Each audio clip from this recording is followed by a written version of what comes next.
안녕하세요 여러분, 반갑습니다. 457DB입니다. 오늘도 제가 항목풀이로 찾아왔는데 오늘 여러분들께 풀어드릴 기업은 바로 HF라고 HF라고 불리는 한국주택금융공사입니다.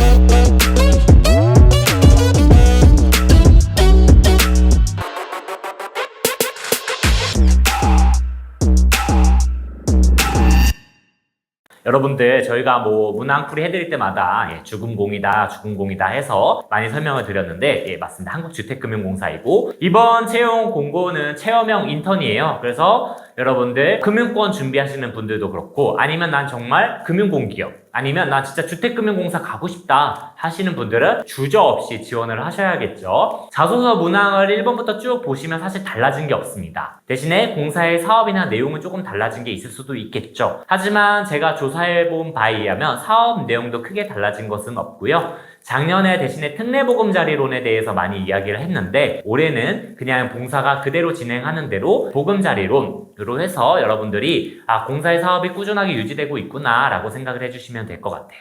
자, 그러면 제가 오늘 가져온 문항은 바로 몇 번이냐? 바로 4번 문항입니다. 자, 공사상품, 보금자리론, 주택보증, 주택연금 등 지원자가 가장 관심 있는 상품을 한 가지 선택을 하시고 그 선택한 이유와 또 본인이 기여할 수 있는 방안을 적어달라고 합니다. 요구하는 게 굉장히 많죠. 그래서 상품을 한 가지를 선택을 해야 되고 두 번째로는 그 이유를 제시해야 하며 세 번째로는 기여할 바까지 여러분들이 녹여내셔야 됩니다. 이 내용을 작성하기 위해서는 그러면 선생님 어떤 상품을 적어보면 좋을까요? 라는 것도 여러분들 궁금증 가지실 거예요. 그래서 오늘은 본의 아니게 상품 소개 시간을 좀 가져보도록 하겠습니다. 자, 이 4번 문항은 제가 상품 소개를 해드릴 텐데 그 의도를 먼저 알아야 됩니다. 왜냐? 이 문항 자체가 출제자가 어떤 의도를 가지고 출제한 거냐면 공사의 사업과 상품에 대한 이해도를 평가하는 겁니다. 그러니까 여러분들 이 상품이 여러분들이 단순히 어떤 상품에 흥미를 가지고 있냐 그게 궁금한 것이 아니라 이 세 가지 중에 상품을 하나 선택해봐라는 건 그 상품을 좀 알고 있냐는 거예요.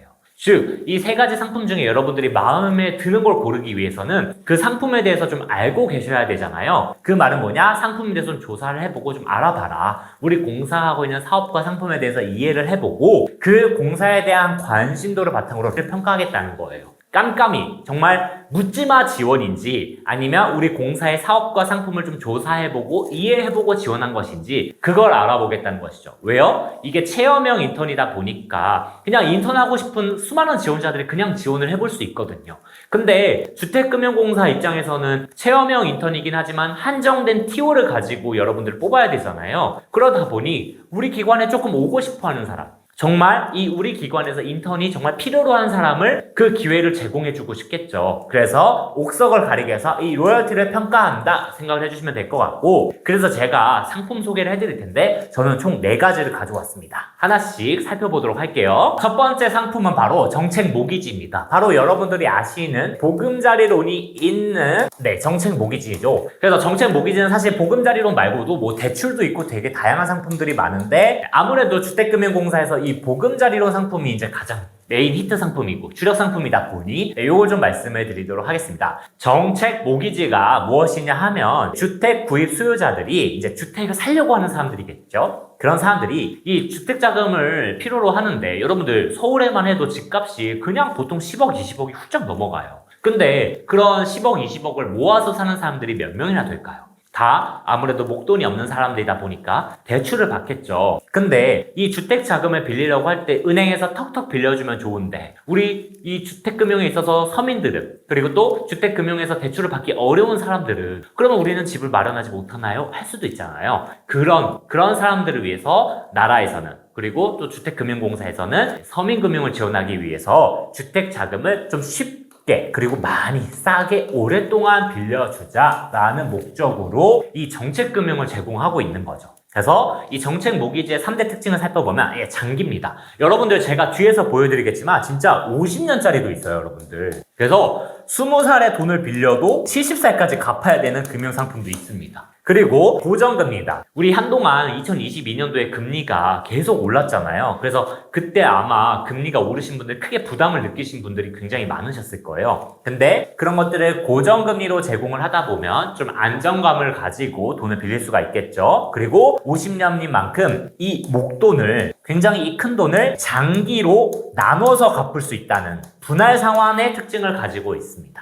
그래서 정책 모기지는 무엇이냐라고 하면 주택 자금을 큰 돈을 장기로 낮은 금리로 아니면 고정 금리로 분할해서 갚을 수 있도록 그래서 집을 좀 살 수 있도록 도와주는 상품이구나 라고 봐주시면 될 것 같아요. 그래서 이 보금자리론이 한번 운영되는 프로세스를 좀 설명을 드리면요. 자, 먼저 주택을 구입하겠다는 이 수요자들, 예를 들면 뭐 신혼부부라고 한번 가정을 해볼게요. 신혼부부가 한국주택금융공사 가서 보금자리론을 신청을 합니다. 저희 돈 좀 빌려주세요. 신혼집을 마련을 해야 되는데 돈이 없습니다. 라고 하면서 돈을 빌리고 싶어요. 라고 하면서 이제 주택 자금을 신청하게 되는 거죠. 그러면 한국주택금융공사에서 심사를 진행을 해요. 그래서 여러분들 서류를 받아서 다 심사를 진행을 하고 그러면 한국주택금융공사에서 이 금융기관에다가 확약 통지라는 걸 보냅니다. 뭐냐? 라고 하면 우리가 심사를 했기 때문에 이 사람들에게 좀 돈을 빌려줘, 돈을 내어줘 라고 은행에 확약 통지를 보내는 거죠. 그러면 은행은 오케이 한국주택금융공사가 돈 빌려주라고 했으니 즉 뭐예요? 나라에서 돈을 빌려주라고 했으니 우린 빌려줄게 라고 하면서 대출을 실행을 해주는 겁니다.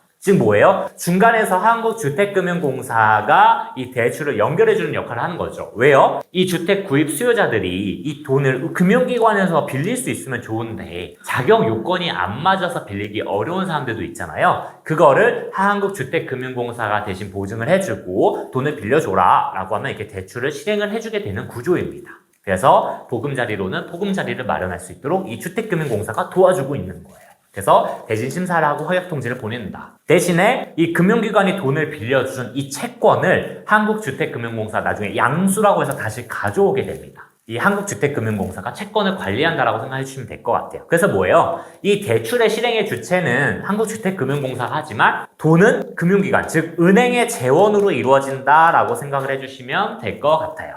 자, 그래서 보금자리론의 특징을 살펴보면 여러분들 여기 좀 잘 안 보이실 수 있는데 진짜 만기가 50년도 있어요. 그래서 만기가 50년. 그래서 장기 대출을 해준다. 그리고 보시면 여기 신용점수나 이런 것들을 봐서 부부 합산 연소득이 7천만 원 이하, 즉 고소득자가 아니라 둘이 벌어서 7천만 원 버는, 즉 둘이 뭐 3,500, 3,500 벌어도 되고 한 명이 5천만 원, 한 명이 2천만 원이 벌더라도 둘 소득 합쳐서 7천만 원 이하인 사람들, 즉 뭐예요? 소득이 조금 그렇게 많지는 않더라도 주택금융을 공급해주겠다 이런 의도로 봐주시면 될 것 같아요. 자, 두 번째로 여러분들에게 설명드릴 상품은 유동화증권입니다. MBS, MBB라고 불리는데 유동화증권이 무엇이냐라고 하면 여러분들 아까 이제 은행에서 돈을 빌려주고 나면 그 채권을 양수해온다라고 했잖아요. 그러면 여러분들 그 채권이 단 한두 개일까요?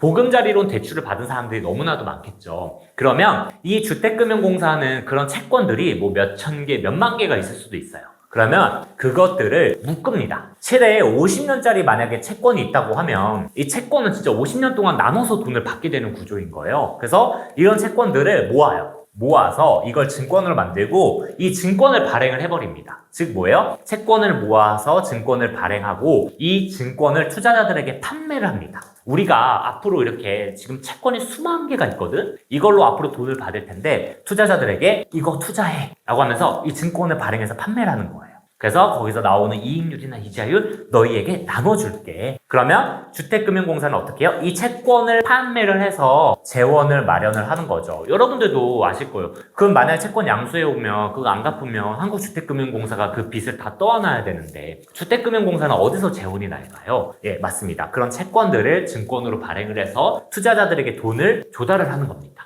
그렇게 해서 재원을 마련을 하게 되고 즉 대출금융회사, 우리 금융기관, 은행들과 투자자들을 중개하는 역할을 하게 되는 거죠. 세 번째로 설명드릴 상품은 바로 신용보증 상품입니다. 주택금융에 대해서 신용보증을 해주는데 신용보증기금 뭐 지원하시는 분들도 알고 있겠지만 신용보증이란 건 뭐냐면 보증료를 내고 보증상품에 가입을 하게 되면 이제 여러분들이 만약에 이제 전셋집이나 이런 걸 얻었어요. 근데 갑자기 집주인이 날랐어. 그래서 집주인이 날라서 돈을 돌려받을 수가 없는 상황이에요. 그러면 나는 거기에 뭐 보증금이 1억, 2억, 3억 이렇게 들어가 있을 수도 있는데 그 돈 여러분들 날리게 되는 거잖아요. 그랬을 때 주택금융공사에서 그 보증금을 여러분들에게 돌려주는 겁니다. 즉, 이 보증 상품을 가입한 사람들에게 여러분들이 보증금을 떼어 먹혔을 때 그 돈을 돌려준다라고 생각하시면 돼요. 그랬을 때 이 한국주택금융공사가 채무자에게 대신 구상권을 청구하게 되는 거죠. 즉, 공권력을 가진 거잖아요, HF는. 여러분들 공권력을 가지고 있기 때문에 여러분들에게 돈을 먼저 돌려주는 거예요. 왜? 여러분들 당장 그 돈이 없으면 다른 데를 이사를 갈 수도 없고 여러분들의 자금 계획을 차질이 생기게 되잖아요. 그래서 보증 상품을 가입한 여러분들에게 그 돈을 먼저 돌려주고 우리 HF, 한국주택금융공사가 돈 먹고 나른 사람에게 우리가 대신 돈을 받아올게 라고 하면서 채무자에게 구상권을 청구하는 거죠.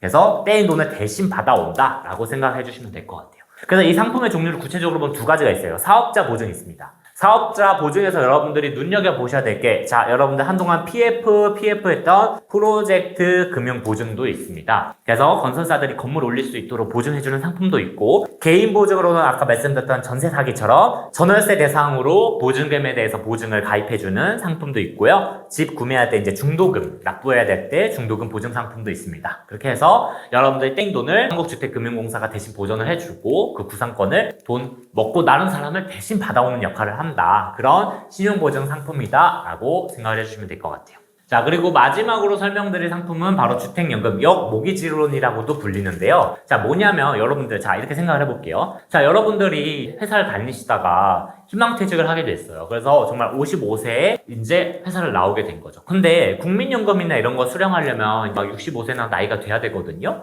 그러려면 그때까지 여러분들 이제 소득도 없고, 근데 여러분들이 열심히 돈을 모아서 주택 마련에는 성공을 한 거예요. 그래서 나 집은 있는데 지금 나 집을 샀는데 이제 매달 생활비를 써야 되는데 이제 회사를 나왔다 보니 매달 들어오는 월급이 없어서 생활비가 없는 거죠. 그래서 그럴 때 나라가 그러면 이 집을 담보로 우리가 매달 연금, 즉 현금 흐름을 줄 테니 그 집을 우리가 나중에 가져갈게 라는 금융상품을 생각해 주시면 될 것 같아요. 그래서 정말 나중에 딱 집만 한 채 가지고 있고 현금 흐름이 없는 사람들한테 집을 담보로 연금을 제공한다. 그리고 그 사람들이 나중에 사망을 했을 시에 이 주택을 처분하여서 그 돈이 만약에 남게 되면 상속인들에게 주고요. 만약에 여러분들 좀 오래 사셨어요. 여러분들이 막 120살, 130살까지 살았다고 하면 그때 만약에 주택 가액보다 더 많은 연금을 주더라도 뭐 돈을 돌려달라는 얘기를 하지 않습니다. 그래서 여러분들에게 남으면 돌려주고 안 남으면 그걸로 끝이다 라고 생각해 주시면 될 것 같아요. 그래서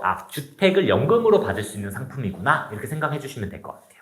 아까 여러분 정책 모기지라고 했잖아요. 그래서 모기지는 이제 은행에게 여러분들이 돈을 갚아야 돼요. 근데 이 역모기지는 왜냐면 이 은행이 주택을 담보로 여러분들에게 돈을 주기 때문에 반대로 역이다 해서 역모기지라고 생각해 주시면 될 것 같습니다. 자, 여기까지 제가 금융상품에 대해서 쭉 설명을 해드렸는데 그러면 이제 여러분들 이 네 가지 중에 저는 이 상품에 관심이 생겼어요. 저는 이 상품에 관심이 생겼어요. 이런 것들이 이제 생기시겠죠. 그러면 여러분들 이걸 바탕으로 이제 작성을 하셔야 되는데 여기서 주의사항을 좀 말씀을 드릴게요. 자, 어떤 상품에 관심이 있는지 얘기하시는 것도 좋은데 그 이유까지 작성을 하셔야 됩니다. 근데 여러분들이 이유가 딱히 없을 수도 있어요. 그렇기 때문에 이유는 공사의 사업이나 지금 부동산 시장, 주택금융이잖아요. 그래서 주택금융 시장을 여러분들이 한번 조사를 해보시고 그거를 근거로 제시해서 이야기하는 것이 가장 좋을 것 같아요.